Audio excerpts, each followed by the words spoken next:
One family in Boston quietly manages the retirement savings of tens of millions of Americans.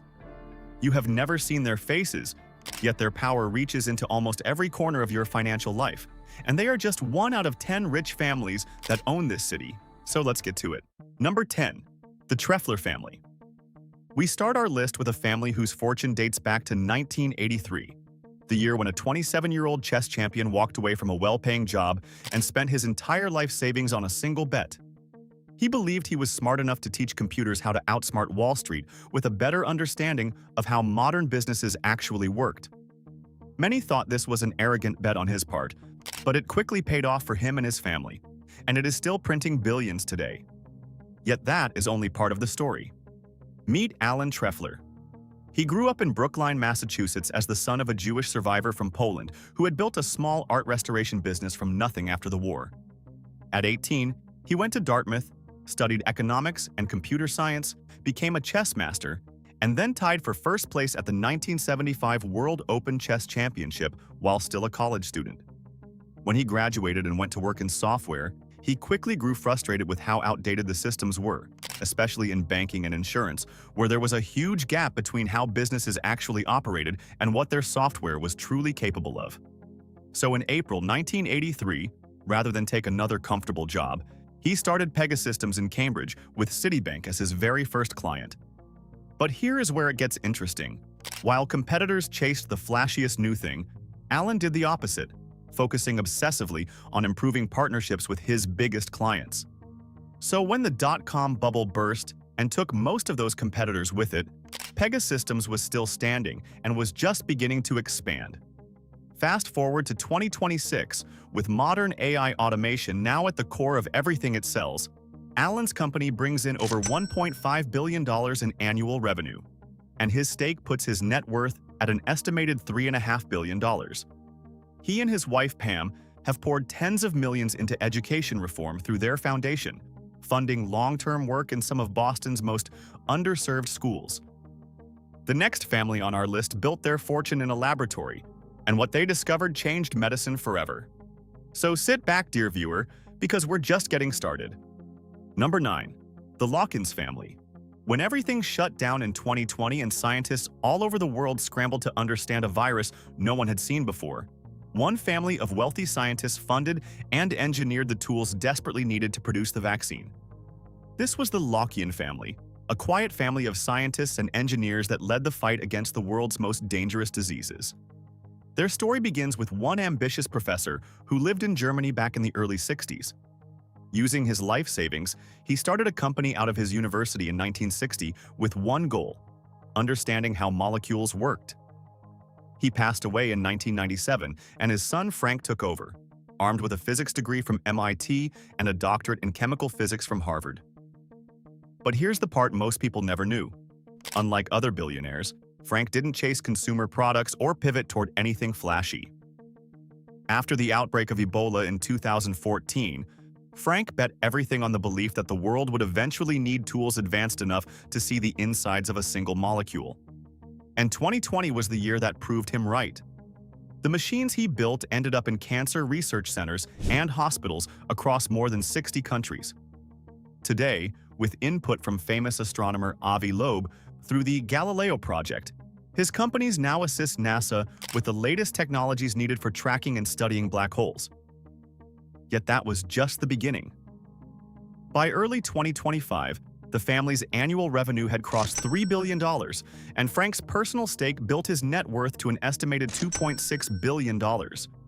He has since funneled that wealth back into molecular research, funding a glycobiology initiative at MIT aimed at cracking what he calls the sugar code of life. He has no yacht, barely does press tours, and gives no Forbes interviews. All he shows are the machines, the science, and a fortune managed so well that Boston barely knows it is sitting right there. But as we're about to show you, not every family tries to hide its wealth. Number 8. The Alfond family. In 1958, the young son of Russian immigrants bought an abandoned wool mill in a small Maine town for $10,000 and started making shoes as a small business.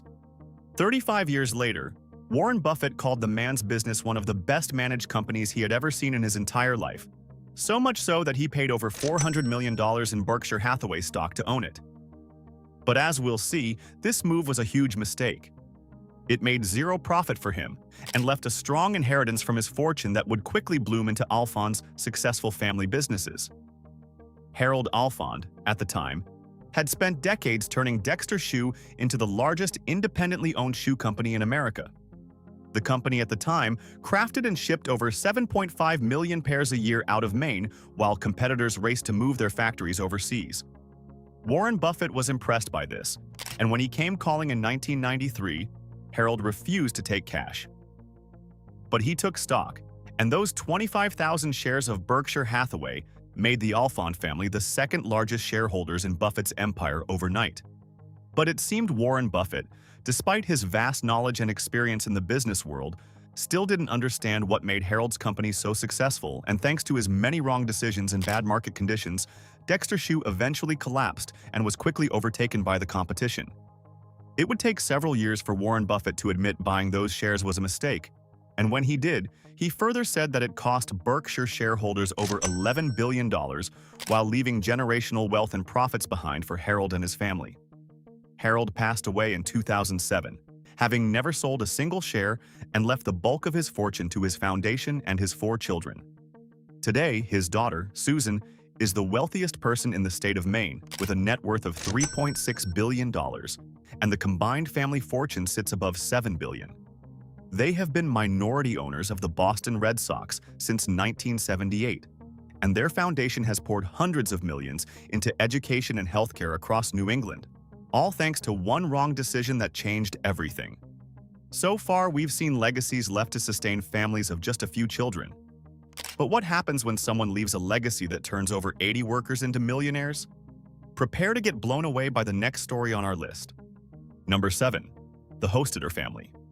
Most families on this list spent their lives building wealth. The Hostetters spent theirs trying to give it away fast enough. The answer goes all the way back to 1963, the year a 26-year-old Harvard MBA graduate and his college roommate scraped together $1,500, drove to 2 small towns in Ohio, and started investing in cable television.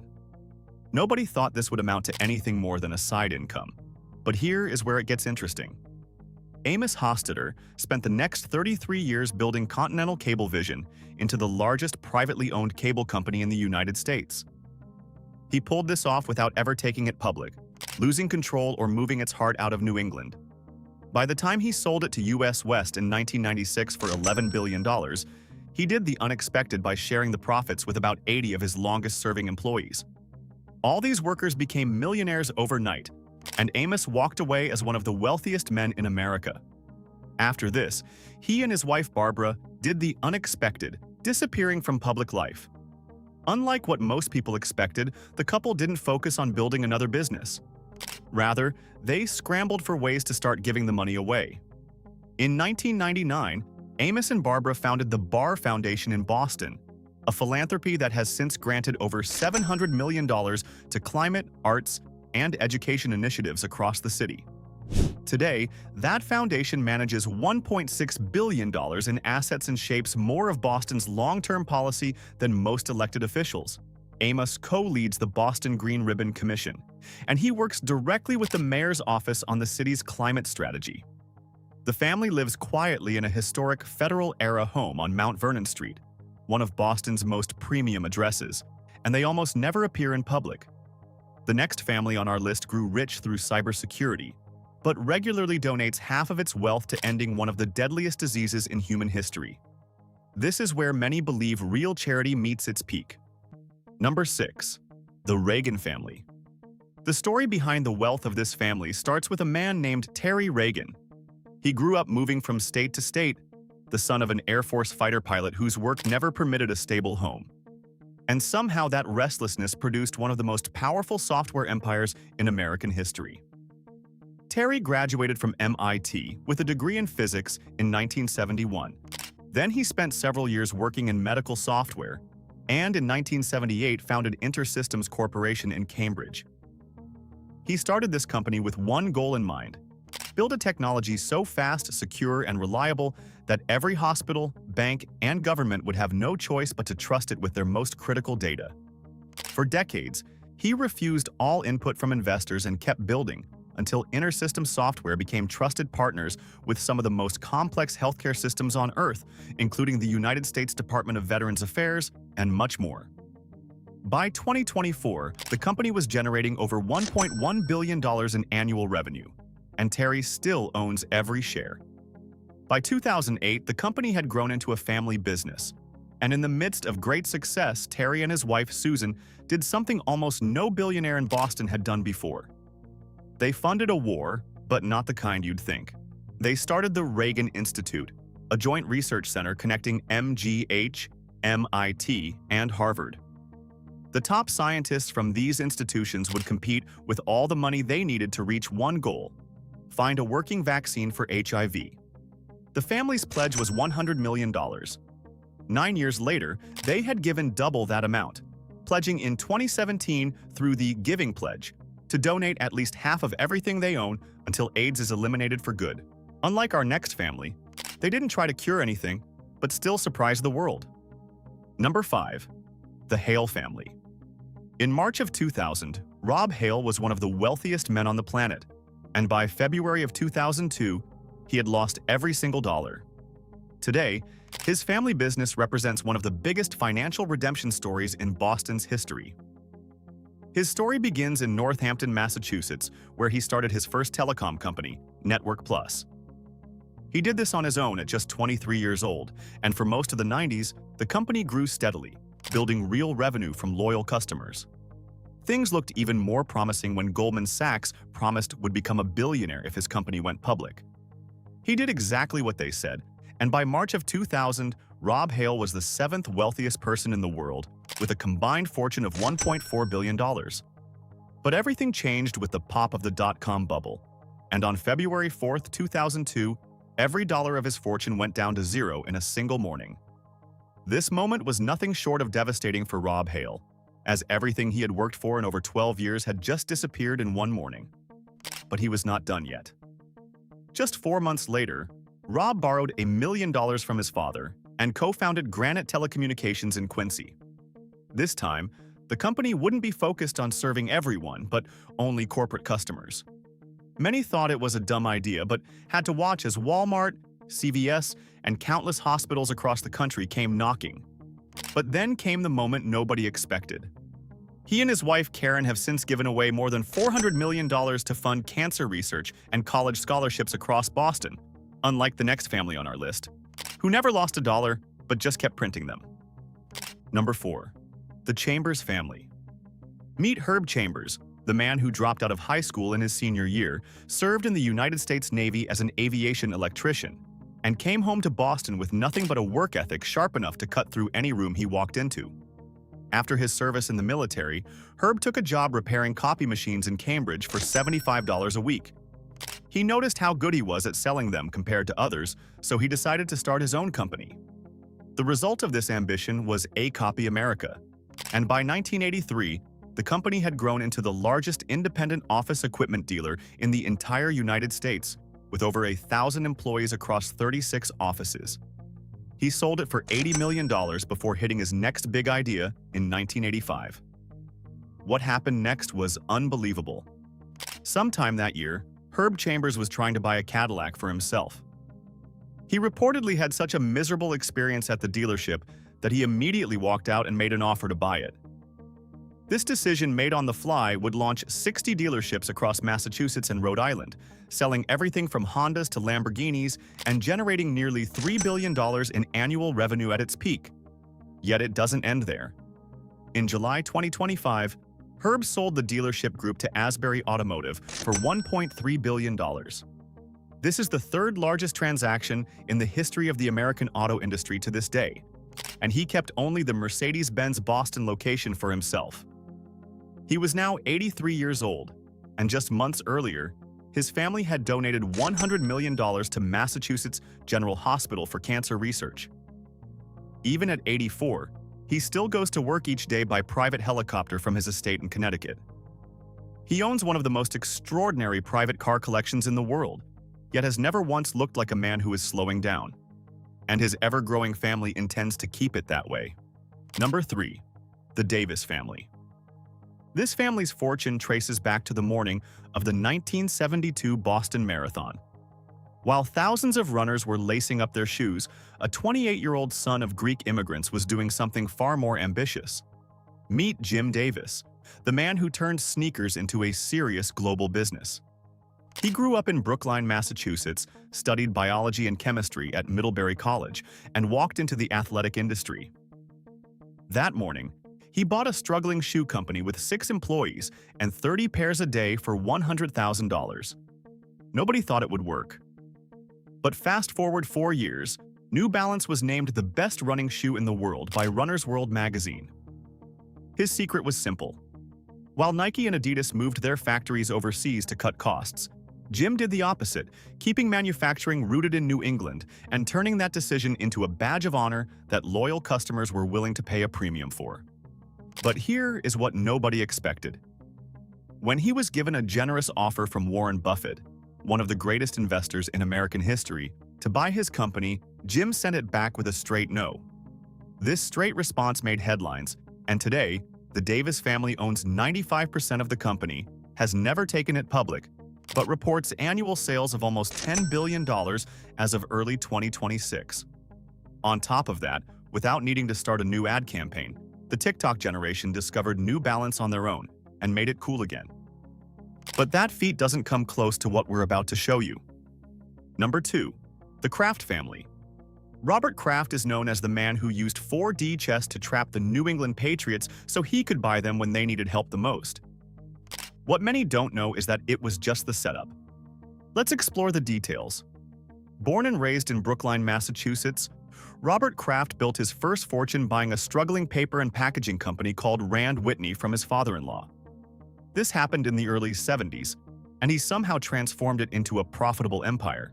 But while he was admired within the business world for that achievement, his focus was on football. He had been a Patriot season ticket holder since 1971, and by 1985, he was already making calculated moves to buy the team. The higher-ups didn't want this, rejecting all his offers and investments. So he played them. He started by buying the land surrounding their stadium and making an income from it with the games within as an attraction. And when the stadium fell into bankruptcy in 1988, partly for this reason, he bought it for $22 million and secured the team's lease as part of the deal. Every owner who tried to move the Patriots from that stadium after that had to go through him first, so no one bothered. And there was much more to come. In 1994, when the team's owner offered him $75 million to void the lease and let the Patriots relocate to St. Louis, Robert Kraft turned it down and counter-offered $172 million to buy the team outright. This was a record price for an NFL franchise at the time. 6 Super Bowls followed before the scandals started coming up. Spygate in 2007, Deflategate in 2015, and a 2019 arrest on charges that were eventually dropped. Through all of it, the family business held up. And today, his son Jonathan runs day-to-day operations. The Patriots are valued at over $7 billion, and Robert's net worth sits at $11.1 billion. The next family on our list built something even harder to take apart. It is the ultimate example of pristine wealth and luxury in Boston, the family that outclasses everything we've seen so far. Number 1.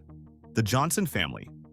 If you're watching this video as an American citizen, there is probably a retirement account somewhere with your name on it. And whether you know it or not, that account is currently managed and supervised by the wealthy family of Abigail Johnson. The best odds are that you have never once stopped to think about who is actually holding your money. And that is exactly how this family prefers it to be. Plus, it's entirely legal, by the way. This leads us to one big question. How on earth did a single family attain that level of power and influence? The story begins 80 years ago in 1946, when Edward Johnson II founded Fidelity Management and Research in Boston. He did this with one core philosophy that wasn't as popular as it is today. He believed that every American deserved access to the same kind of investment opportunities normally reserved for the very wealthy. His son, Ned Johnson, joined the company as a research analyst. After 30 years of great success, he eventually took over as chairman and CEO in 1977 and spent the next 4 decades turning his father's firm into one of the most powerful financial institutions on earth. Edward made it rich, Ned made it powerful, and by the time his daughter Abigail arrived as an intern in 1980, Fidelity was already a giant. She studied art history at Hobart and William Smith Colleges, earned her MBA from Harvard in 1988, joined full-time as an equity analyst, and quietly began working her way up the ranks to properly earn her role as head of the business empire. Many details about this woman stand out in the business world. For one, Abigail Johnson was no conformist and was at her best times overly ambitious. In 2001, she once tried to arrange a vote from the higher-ups to fire her dad from his role as CEO, just because she felt the already successful company wasn't growing fast enough under his leadership. The vote failed, but she never gave up. Yet it wouldn't be until 13 years later in 2014 when her father would finally acknowledge her competence and name her CEO. After 2 years of working as an assistant chairman, Abigail was now in full control of a company that the Johnson family had spent nearly 7 decades building. 2 days in, and her decisions began to show. In one shocking announcement, it was declared that she had moved Fidelity into cryptocurrency by launching custodial and trading services for institutional Bitcoin and Ethereum investors at a time when Wall Street still treated digital assets as a joke. The bet paid off, and Fidelity Digital Assets is now one of the most significant players in the space. And that isn't all. Today, Fidelity manages $7.1 trillion in assets. Yes, with a T, and employs 45,000 people across the world. It generated $32.7 billion in revenue back in 2024. And better yet, it did so as a privately held company that has never once answered to a public shareholder. The Johnson family controls 49% of the firm, with Abigail personally holding a 28% stake that puts her net worth at $40 billion. She is the wealthiest person in Massachusetts, and her family manages the retirement savings of tens of millions of Americans who may never know her name. Now, let's discuss in the comments below. Which of these families stood out the most? Are you a fan of any? We'd love to hear your thoughts as well. Don't forget to like, share, and subscribe to Global Status for more videos like this. Now click on the next video shown on your screen. You will enjoy it. Take care.